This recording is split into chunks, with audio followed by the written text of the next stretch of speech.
Alright YouTube, this is what I believe to be the DJI Mavic Pro. Now I told you guys my next video would probably be a gear review, a gear loadout of my Peak Design bag. A few of you have asked for that, but I'll do that later this week. It's my week off, but this is just too important not to open. So I should point out this is the Fly More combo. Been waiting about 2 months for this guy, so if you guys have them on order, they are taking forever to ship.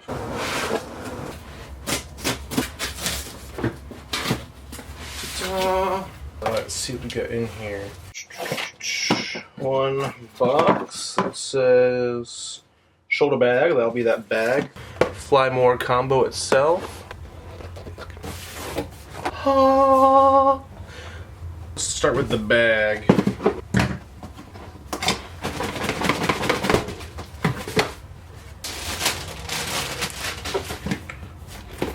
Boom. Instruction booklet. Info. That is not English. Pretty nice material. It's not quite leather. It's some kind of pleather feeling, like a rubberized material. Kind of like the bottom of the Peak Design bag. Boom. Strap. Dual compartment, so you can't move the insert at all. I'm guessing they've predetermined the size of the Mavic Pro and controller. Ooh, a belt loop. In case you want to put your belt through here. If you want to carry this freaking thing on your hip like a fanny pack, but you can do that, it looks like. A little zipper storage area. Let's see what's in the Fly More combo itself. Battery charging hub. This is one where you can slide all the different chargers on top of it. You can charge all three at once. 3 or 4, I think. Intelligent flight battery. 1 and 2 batteries. Battery to power bank adapter. I think it's one you can like use it as a cell phone charger style thing. Folding propellers, 2 sets of propellers. The car charger. Very nice.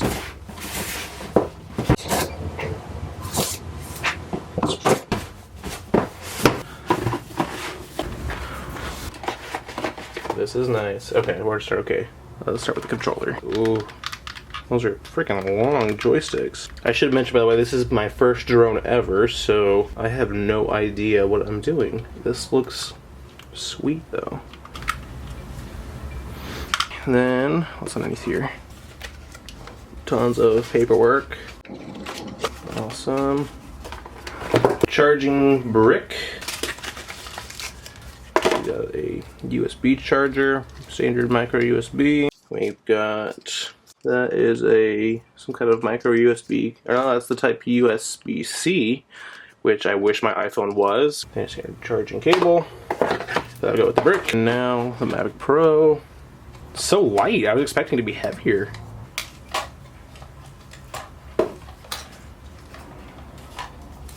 Wow, so tiny. Whoops, that just kind of popped off. So cool. Okay, let's put this back on. Okay, so since this is my first drone and I have no idea what I am doing, I'm going to skim through the instructions really quick and then we'll get this guy in the air, get some test footage up shortly.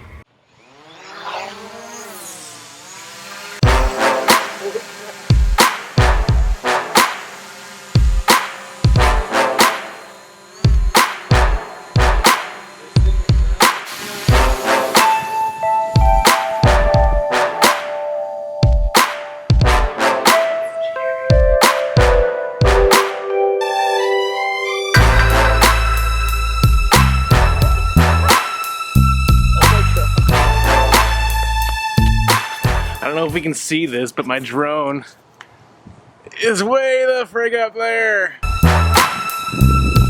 That is high.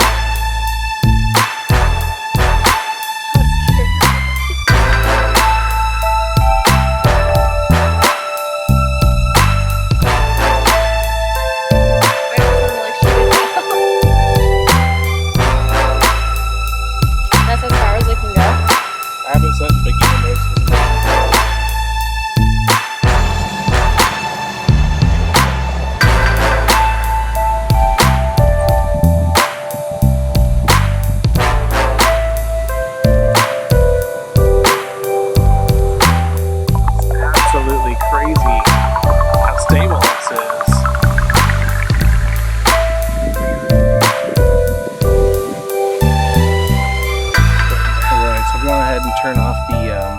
beginner mode, so let's get this back up in the air and see how high we can go.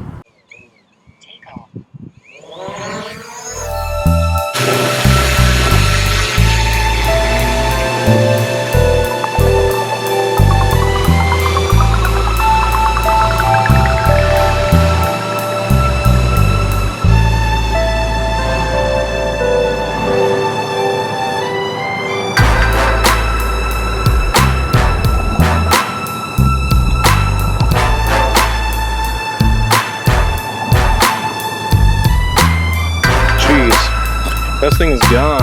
It is away. I can see the park down the street.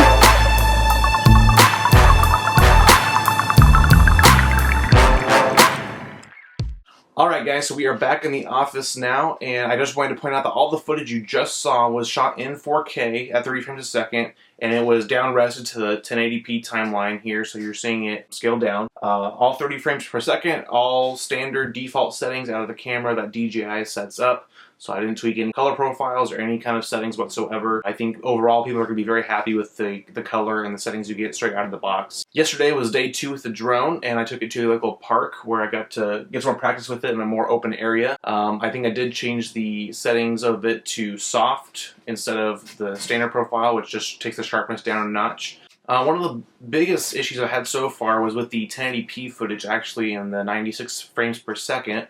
I'm not sure if anybody else had this issue, but the footage, when I put it on a computer and looked at it, it just looked really pixelated and just bad quality. I mean, you get the 96 frames a second, you can tell it's slow motion, it looks good, but I'm not sure if the camera processor can't keep up with it or something, but it just doesn't quite look nearly as sharp as the 4K footage, or even the standard 1080p footage for that matter.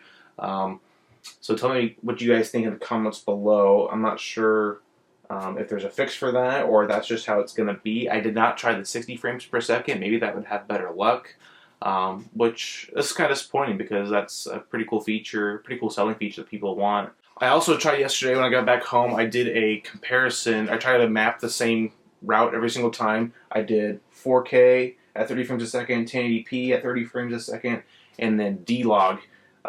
Which, if you guys aren't familiar with D-Log or any kind of log footage, it's a very flattened profile that doesn't look very good out of the camera, but it allows you more flexibility later on in Final Cut or Premiere Pro.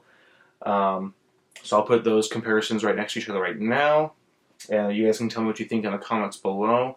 I think the 1080p footage and the 4K footage look very similar and comparable for what I saw together, and the resolution is the big point. And keep in mind, this was all down sampled to 1080p, so you're not seeing the true 4K footage.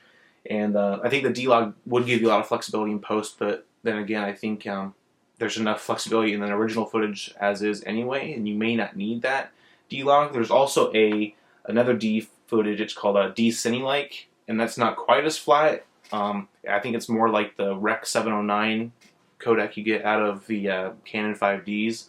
Not quite as flat, but it's enough to give you more flexibility with it. Other than that, guys, thank you so much for watching. Please hit that subscribe button somewhere, and let me know in the comments below what you think and what else you would like to see. If you have any specific questions, please leave those in the comments below, and I will try to answer those in another video.